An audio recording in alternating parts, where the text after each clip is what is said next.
पूरे हिंदुस्तान में आज जो गुस्सा है, उस गुस्से के साथ साथ कुछ सवाल भी हैं। और सवाल वही है जो मुख्यमंत्री नरेंद्र मोदी जी ने प्रधानमंत्री मनमोहन सिंह जी से पूछे थे। आज वही सवाल मैं कांग्रेस की प्रवक्ता होने के नाते अपने देश के प्रधानमंत्री नरेंद्र मोदी जी से पूछना चाहती हूं। और आप सुनिए कि क्या सवाल थे, और अगर क्या विपक्ष, जब वो विपक्ष में थे और वो सवाल पूछा करते थे, तो क्या वो गलत करते थे?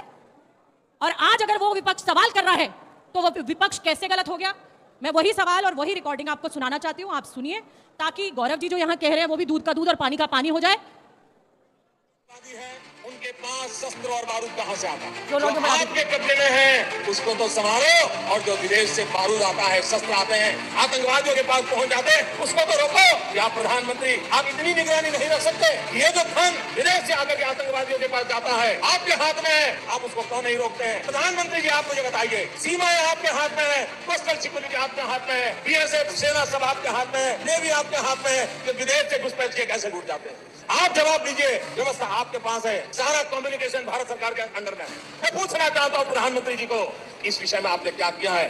ये जो आतंकवादी है, अब आप बताइए, क्या ये सवाल गलत है? और यही सवाल विपक्ष आज कर रहा है कि इंटेलिजेंस क्या कर रही थी?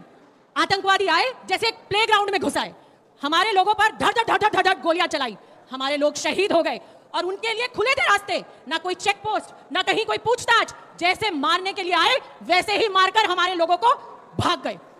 कोई पूछताछ नहीं, कोई देखने वाला नहीं, कोई बताने वाला नहीं। मैं एक न्यूज रिपोर्ट देख रही थी जिसमें कहा कि 70 से ज्यादा आतंकवादी हमारे देश में घुस गए।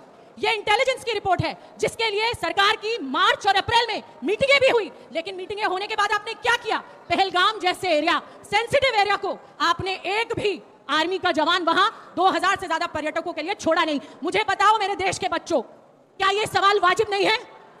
वाजिब नहीं है? क्या हमें नहीं पूछना चाहिए 100 रुपए सरकार से? अगर मुंबई अटैक पे शिवराज पाटिल इस्तीफा दे सकते हैं, तो आज अगर हम अमित शाह से सवाल करते हैं तो क्या गलत करते हैं? बताइए। बात तो सही है।